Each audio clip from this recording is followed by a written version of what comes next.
इस बजट को 10 में से -5 नंबर दूंगा मैं। घर में नहीं है दाने और अम्मा चली भुनाने, ये वाली स्थिति है कुछ भी नहीं। मोदी ही झांसा राम है, झांसा राम, झूठा राम, फेंकू राम, ये मोदी है। कौन उतरेगा हेलीपैड में? मोदी उतरेगा। चप्पल पहनने वाला, चप्पल पहनने वाला, चप्पल पहनने वाले की तो चप्पल का लंगोटी भी खींचने को तैयार बैठे है। जिसके पेट में रोटी नहीं है, जिसके तन पे कपड़ा नहीं है, हेलीकॉप्टर में घूमेगा वो। मतलब मोदी का यही काम है कि लोगों को ऐसे बड़े बड़े नारे दो, ऐसे बड़े बड़े शब्द बोलो, ऐसे बड़े बड़े सब्जबाग सपने दिखाओ कि आदमी उसी में पागल होकर रह जाए। ये जो बाजीगरी दिखाता है वो बार बार, समझ रहा सभी लोग मूर्ख हैं इस देश में, वो ये का अक्लमंद है। इतना दरिया दिल दिखाया सर, हीरा सस्ता कर दिया। हाँ बिल्कुल, हीरा तो सस्ता करेगा ही ना भाई, हीरा सस्ता करेगा, लेकिन आटे पर, तेल पर, नमक पर, दूध पर, बच्चों की पेंसिल पर, पेन पर, किताब पर, कॉपी पर, उस पर टैक्स लगावेगा। एलईडी सर सस्ता कर दिया है, कोई दिक्कत नहीं, करो भाई, मैंने तो बताया ना, उद्योगपतियों को लाभ देगा। एलईडी हो चाहे आपका और मोबाइल फोन हो, सब हो, क्यों? उनको तो देगा ही ना फायदा। आम पब्लिक को दे, आम पब्लिक को बताए। दिया तो सर आम पब्लिक को। क्या दिया आम पब्लिक को? झुंझुना 1 साल का राशन बढ़ा दिया। 1 साल का राशन, और उसमें पैसा कितना घटा दिया? 1 साल के राशन में पिछली बार जो पैसा दिया गया था, वो पैसा दिया गया था 2,87,000 करोड़। ये जेब से क्या निकाले आप? आ रहा है जेब से ही तो, कागज निकाल के बताऊंगा ना। क्या क्या कहानी है, सारी लिखी हुई है ना इसकी कहानी बजट की। जो पिछली बार था बजट में, ये 5 किलो अनाज का, उसमें जो बजट था 2,87,000 करोड़ था। इस बार वो घट के कितना हो गया? 1,97,000 करोड़। और आपको बता दूं कि ये 80 करोड़ लोगों के लिए अगले 12 महीने के लिए है। कहां 80 करोड़ जाता है, लेकिन सरकारी रिकॉर्ड के हिसाब से आज तक 45 करोड़ से ज्यादा लोगों तक इस स्कीम का लाभ पहुंचा नहीं है। 45 करोड़ सरकारी आंकड़े ढूंढ के देखो, आप पता लग जाएगी। सरकार बतावे, मोदी में अगर हिम्मत है तो बतावे आके। अगर जो वित्त मंत्री है सीतारमण, बतावे ना आके कितने को दे रहे हैं, बताएंगे नहीं, घोषणा कर। और ये तो सिर्फ घोषणा है। एक नाम सुना था आपने, इस देश में एक बाबा हुआ करता था, उसको कहते झांसा राम। ये मोदी भी असली में तो यही है, झांसा राम। मोदी ही झांसा राम है। झांसा राम, झूठा राम, फेंकू राम, ये मोदी है। लेकिन सर बताया दिया जाता कि टीवी अखबार मीडिया में दिखाया जा रहा था, वो सर वो उड़ उड़ के ऊपर से दिखा रहे थे कि इतना जितना हम ऊंचाई पे है उससे कहीं ज्यादा ऊंचा सर इस बार का बजट आने वाला है। काफी लोगों को देखा बिल्कुल मिलेगा। जो बजट आने वाला है, मैं वो बजट आपको बताता हूं, आपको वो बजट बताता हूं। उसकी कुछ जरूरी चीजें हैं, आप उनको ध्यान से सुने, और इस देश के पब्लिक को भी सुनना चाहिए। आम आदमी के लिए बजट में क्या है उसे समझने की जरूरत है। अगर आम आदमी के लिए कुछ नहीं है तो बजट कुछ नहीं है। अपने यारों को खुश करने के लिए, और ये भी केवल जो भी कुछ है ये भी घोषणा है, केवल घोषणा। अगर मोदी के चरित्र का आकलन करो और मोदी के चरित्र के आधार पर पिछले 8 साल में जो बजट आए हैं उनमें जो घोषणा हुई हैं और आज जो घोषणा हो रही हैं, और उन घोषणाओं में जो कुछ बोला गया वो कितना अमल में आया, उस सब का अगर आकलन करोगे तो आपको पता लगेगा कि झूठ के अलावा और कुछ नहीं, केवल घोषणाएं हैं। पीएम आवास योजना का सर बता रहे हैं कि पहले जो है 80 लाख लोगों को जो है उसका फायदा मिला, लेकिन अब क्या है उसमें 66% की बढ़ोतरी हुई है। हाँ, पिछले 66% की बढ़ोतरी हुई है। हाँ। और यह भी कहा गया था कि सन 2022 तक, मोदी ने कहा चीख चीख के कि इसमें हर व्यक्ति के छत पर, हर व्यक्ति के सर पर पक्की छत होगी, पक्का घर होगा। ऐसा कोई व्यक्ति नहीं बचेगा जिसका पक्का घर ना हो 2022 तक। कोरोना आ गया ना, कहां गई पक्की छत? और ये जो बढ़ाया जा रहा है, ये किस लिए बढ़ाया जा रहा है ये हमें मालूम है। और दूसरी बात ये है कि क्या ये केवल घोषणा है, लागू कितना होगा जमीन पर उसकी बात करो, लागू नहीं होता है। सन 2014 के बाद प्रति व्यक्ति आय डबल हो गई। बिल्कुल, प्रति व्यक्ति आय डबल हो गई। कितनी हो गई इसे भी बताओ। तो प्रति व्यक्ति आय जो है वो 1,97,000 रुपए हो गई प्रति व्यक्ति आय। लेकिन इसको जरा अब बाइफरकेट करो जो आपको पता लगेगी।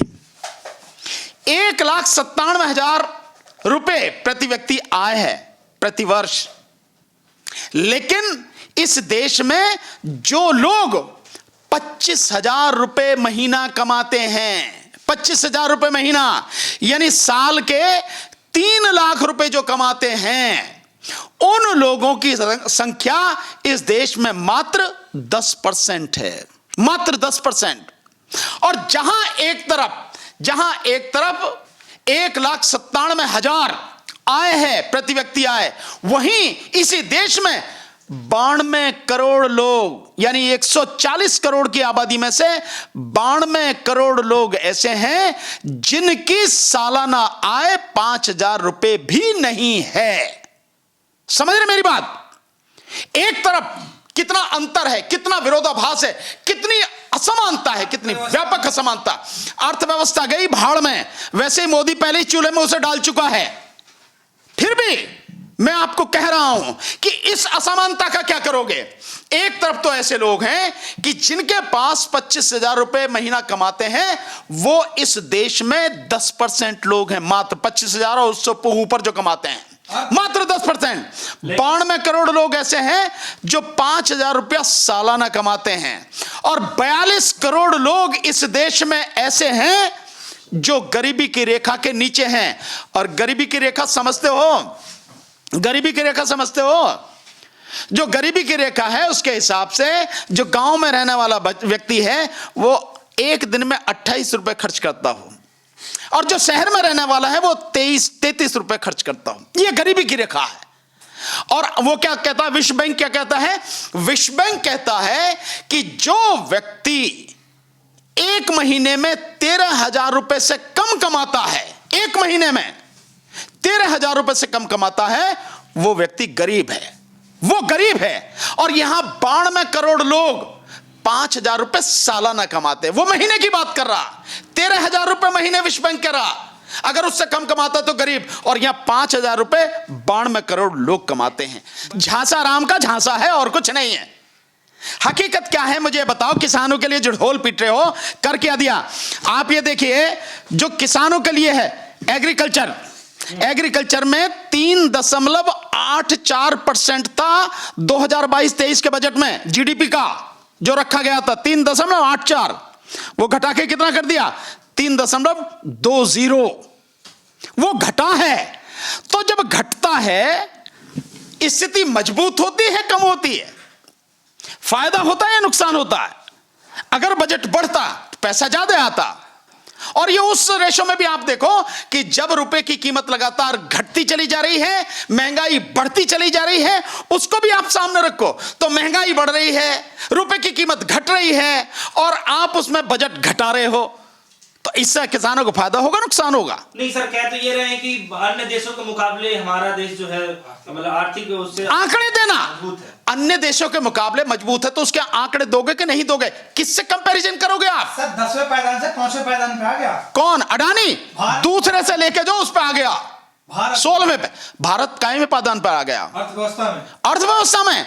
अभी आपने देखा नहीं, 10 में से 5 में की बात करो, अभी खिसक के 6ठे पे आ गया। अभी की बात, लेटेस्ट 6ठे पे आ गया। किसकी बात कर रहे हो यार? ये केवल जवानी जमा खर्च है और कुछ नहीं है। देश बढ़ता कैसे है? देश में जब एजुकेशन हो। देश बढ़ता कैसे है? जब रोजगार हो। बता रहे सर, डिजिटल लाइब्रेरी बनाने की प्रक्रिया सर शुरू होने वाली है। उससे शहर ही नहीं, गांव के लोग उससे पढ़ सकेंगे सर, डिजिटल लाइब्रेरी। बिल्कुल डिजिटल। जैसे पहले कहा गया था कि 4.5 लाख करोड़ डिजिटल इंडिया बनाने में लगाए जाएंगे। बन गया डिजिटल इंडिया? बन गया डिजिटल इंडिया? बन गया क्या?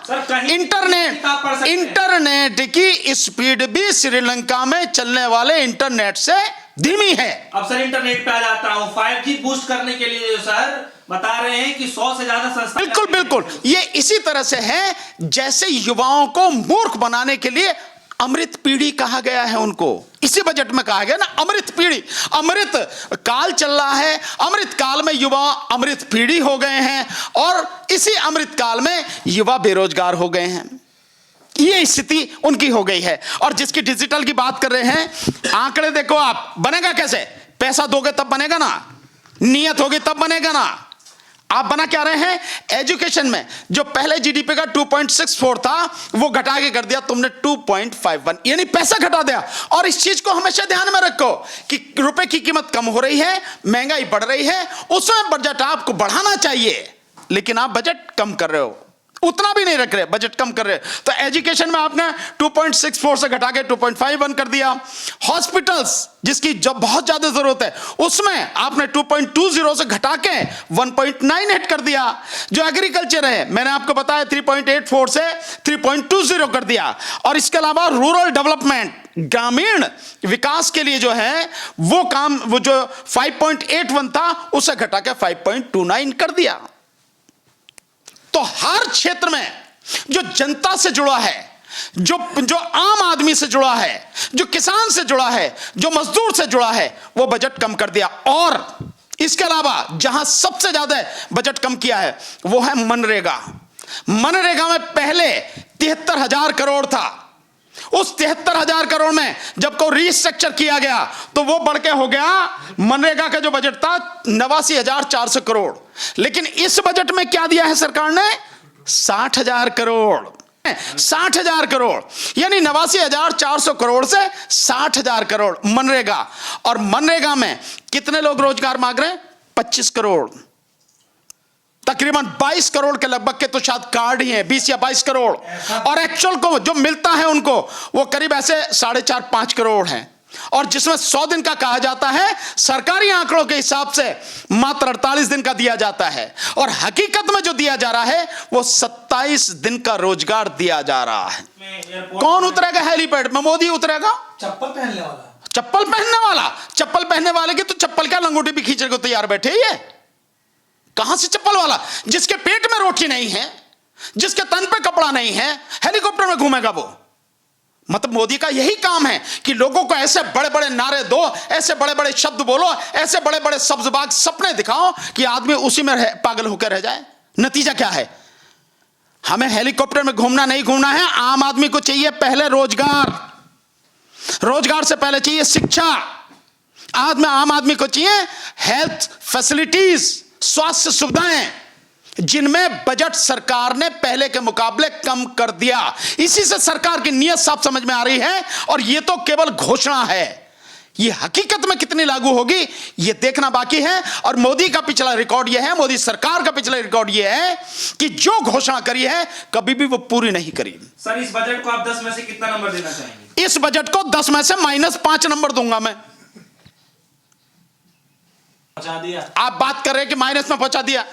भाई जो मेरे सामने चीजें हैं, सरकार के लोग कह रहे हैं कि भारत जो है विश्व की सबसे नंबर 1 अर्थव्यवस्था बनने जा रही है। किन सरकार के लोगों की बात करिए? उन गुलामों की। सरकार में जो बैठे लोग हैं वो सारे के सारे गुलाम हैं। उनकी हिम्मत नहीं है कि किसी भी गलत बात पर सरकार का, प्रधानमंत्री का विरोध कर सकें। उन गुलामों की बात कर रहे हो। घर में नहीं है दाने और अम्मा चली भुनाने, ये वाली स्थिति है। कुछ भी नहीं रहा, कुछ भी नहीं छोड़ा, कुछ भी नहीं। और आप कह रहे कि हम ये बड़े